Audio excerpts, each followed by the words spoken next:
प्रकाशित वाक्य अध्याय 8 सातवीं मोहर और सोने का धूपदान।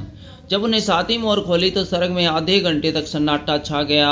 तब उसने उन सातों स्वर्गदूतों को देखा जो परमेश्वर के सामने खड़े रहते हैं, और उन्हें 7 तुरियां दी गई। फिर एक और स्वर्गदूत सोने का धूपदान लिए हुए आया और वेदी के निकट खड़ा हुआ, और उसको बहुत धूप दिया गया कि सब पवित्र लोगों की प्रार्थनाओं के साथ सोने की उस वेदी पर जो सिंहासन के सामने है चढ़ाएं।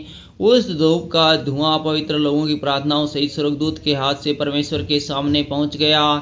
तब स्वर्गदूत ने धूपदान लेकर उसमें वेदी की आग भरी और पृथ्वी पर डाल दी, और गर्जन और शब्द और बिजलियां और भूकंप होने लगे। 7 तुरियां। तब वे सातों स्वर्गदूत जिसके पास 7 तुरियां थी उन्हें फूकने को तैयार हुए। पहले स्वर्गदूत ने तुरही फूकी, और लहू से मिले हुए ओले और आग उत्पन्न हुई और पृथ्वी पर डाली गई, और पृथ्वी की 1/3 जल गई, और पेड़ों की 1/3 जल गई, और सब हरी घास भी जल गई।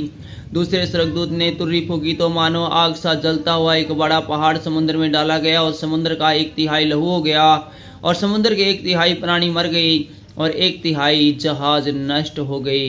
तीसरे स्वर्गदूत ने तीसरी तुरही फूकी, और एक बड़ा तारा जो मशाल के समान जलता था स्वर्ग से टूटा, और नदियों की 1/3 पर पानी के सोतों पर आ पड़ा।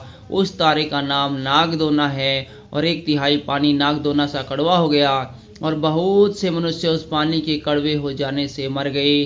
चौथे स्वर्गदूत ने तुरही फूकी, और सूर्य की 1/3 और चांद की 1/3 और तारों की 1/3 पर आपत्ति आई, यहाँ तक कि उसका 1/3 अंग अंधेरा हो गया, और दिन की 1/3 में उजाला न रहा, और वैसे ही रात में भी। जब मैंने फिर देखा तो आकाश के बीच में एक उकाब को उड़ते और ऊंचे शब्द से यह कहते हुए सुना, उन 3 स्वर्गदूतों की तुर्र के शब्द के कारण जिनका फूंकना भी बाकी है, पृथ्वी के रहने वालों पर हाय हाय हाय।